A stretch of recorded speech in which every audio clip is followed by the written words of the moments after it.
I came across 3 pictures of Wally holding the same stick at 90 years old. The same stick he held in 1941, 1942.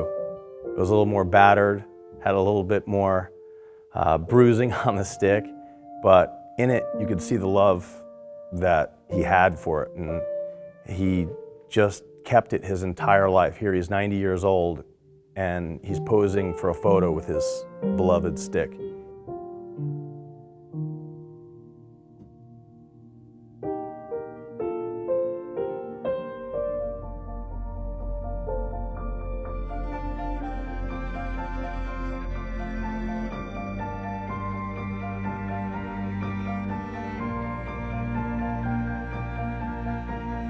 My name's Jason. I've always been interested in collecting old lacrosse things, ranging from jerseys to periodicals to lacrosse sticks, old helmets. They all have a story to tell, and I like to preserve that history.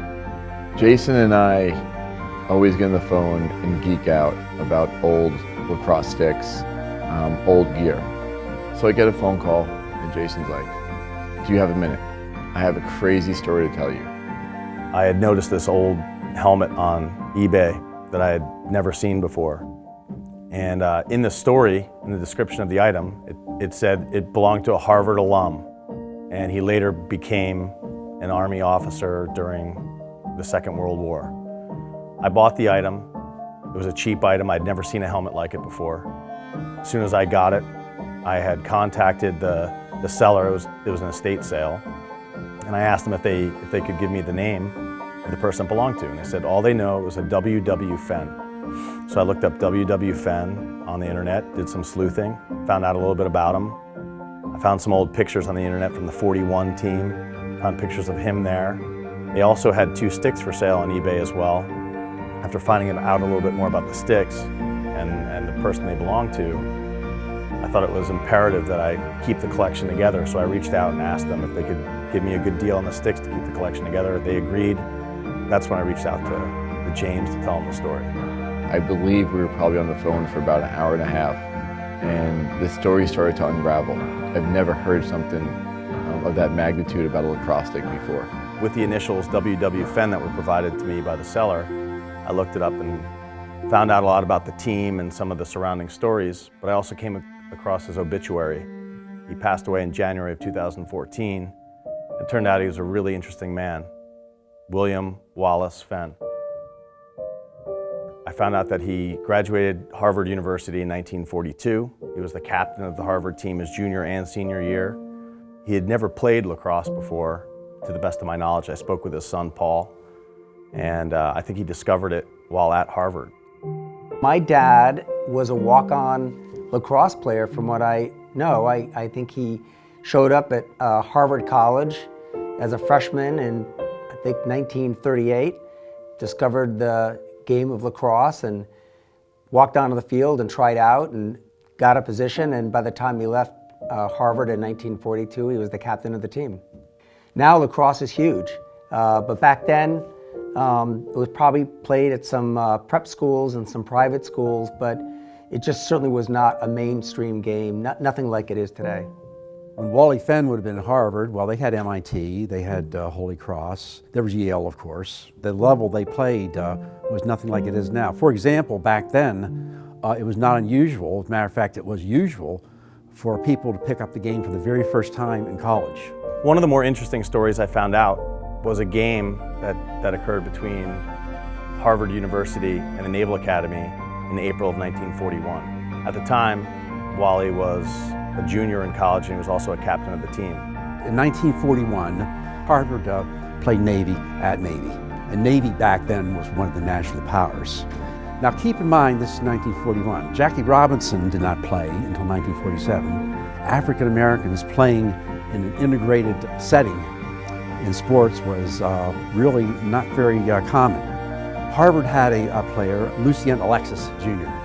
I would guess, well, I'm sure, that he never played lacrosse before he went to Harvard because, like I said, most people didn't play lacrosse until they went to college.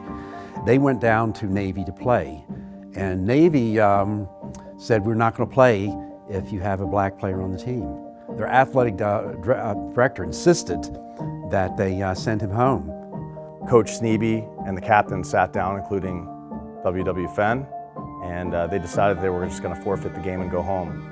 On his own accord, Lucian Alexis Jr. said, "I'm just going to go home. Let's let this go. We'll sort it out when we get home." George Hansford, who was an All-American goalie for Harvard, whose father was a dean, he said he practically cried when this happened because he knew this was not just. The game was played. I guess Lucian Alexis was a gentleman about it, so that he would not hurt his teammates. He voluntarily agreed to go home. I guess the result of the game was almost anticlimactic. Navy won easily, 12-0. Navy was, like I said, one of the national powers at that time. And this brought front and center the issue of segregation and the issue of denying a player the right to play just because of his color. So by the time they got home, it was already a national news story. How the Harvard team was treated when they were down there. It made its way all the way to the White House, what had happened. And that following June, FDR had passed Executive Order 8802, forbidding this to ever happen on a government installation ever again. In the team picture, this is when it really struck me that it was important to keep these things together. Here I'm finding out about these amazing stories about Mr. Fen and his life accomplishments. But here are these two team pictures, him with Lucian Alexis sitting a few people down from him in the team picture. In both the junior year picture of 1941 and the senior year picture of 1942, that same stick is in both pictures. And I looked at it and compared the one that was still for sale on eBay, and I said, I have to keep this collection together. It's such an interesting story. Again, there are a lot of people that buy on eBay and they just want a wall hanger stick or a wall hanger helmet.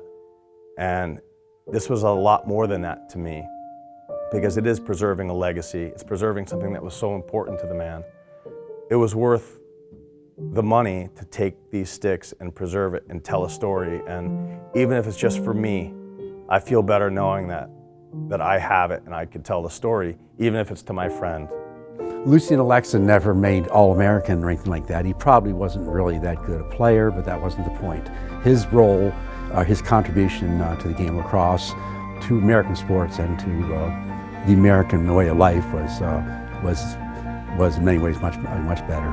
The story that follows this stick obviously has racial overtones, but where I sort of find the joy in the story is the fact that the Harvard teammates and how they stood up for their teammate who was essentially being prosecuted against because of his race, and they banded together.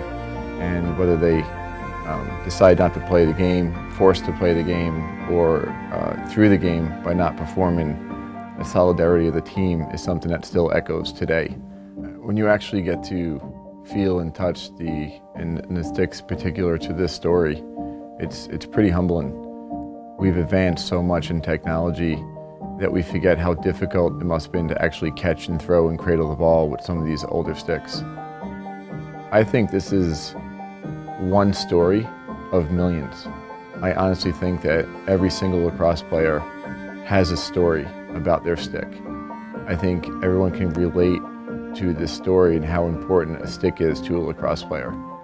You know, for him, lacrosse was something that he discovered. So I think for him, this was something that represented just an exciting time of his life. So I'd like to hear more of those stories be told.